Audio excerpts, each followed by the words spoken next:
Hi hello வணக்கம் friends, welcome to my channel. இன்றைக்கி பார்த்தீங்கன்னா நம்ம சேனலில் என்ன வண்டி சேல்ஸுக்கு போகிறோம், ஒரு டாடா ஈஸ் வாகனம் தாங்க. ஹெச்டி வாகனம் தான் பார்க்க போகிறோம். லோ பட்ஜெட் வாகனம்.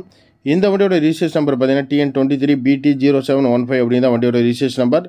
இந்த வண்டியோட மாடல் பார்த்தீங்கன்னா 2011 மாடல். வண்டிக்கு ஓனர் பார்த்தீங்கன்னா 6 ஓனருங்க. இன்சூரன்ஸ் 10 மாதம், எஃப்சி 10 மாதம் கரண்டில் வந்துடும். லைஃப் டேக்ஸ் வண்டி மேலே லோன் கிடையாது. 4 டயர் 50 காசு பட்டன் சொல்லலாம். பாடி கண்டிஷன் குட் கண்டிஷன் சொல்லலாம். தொட்டி சைடுகள் கேப்ப நல்லாயிருக்கும். என்ஜின் சூப்பராகும். இந்த வண்டி பார்த்தீங்கன்னா பாருங்க. இந்த வண்டியோட ப்ரைஸ் பார்த்தீங்கன்னா 2,10,000 அந்த ரேஞ்சு கிடைக்கும். ஏதோ முன்ன பண்ண கொடுப்பாங்க. நேரில் வந்து கேளுங்க, அனுசரித்து வாங்கிக்கலாம். பிளாட்ஃபார்ம் சைடுங்கள் எல்லாமே பாருங்கள், நல்லாயிருக்கும். வண்டி ஒர்த்தாகவே இருக்கும். ஸோ நீங்கள் வண்டி ஓட்டி பார்த்துட்டு தாராளமாக பர்ச்சேஸ் பண்ணி எடுத்துக்கலாம். மேலும் தகவல் வேணுமா டைட்டில் அண்ட் டிஸ்கிரிப்ஷனில் மொபைல் நம்பர் கொடுக்குறேன், அந்த நம்பரை கான்டாக்ட் பண்ணிக்கோங்க. இதுபோல் வாகனங்கள் சம்மந்தப்பட்ட வீடியோஸுக்கு நம்ம சேனல் தொடர்ந்து ஃபாலோ பண்ணிக்கோங்க. ரொம்ப கஷ்டப்பட்டு வீடியோ மேக் பண்ணி போடுறோம். உங்களுடைய ஆதரவு மட்டும் அந்த சப்ஸ்கிரைப் பண்ணி கொடுங்க. சீட்டெல்லாம் பாருங்கள், ஃபுல்லாகவே போட்டுக்கிறாங்க. 2 சீட்டும் டேமேஜஸ் கிடையாது. ஃபுல் குஷன் வச்சு போட்டுக்கிறாங்க. இந்த வண்டி பார்க்க வேண்டிய இடம் சேலத்தில் தான் பார்க்கணும். மேலும் தகவலுக்கு கூப்பிடுங்க. நன்றி, வணக்கம்.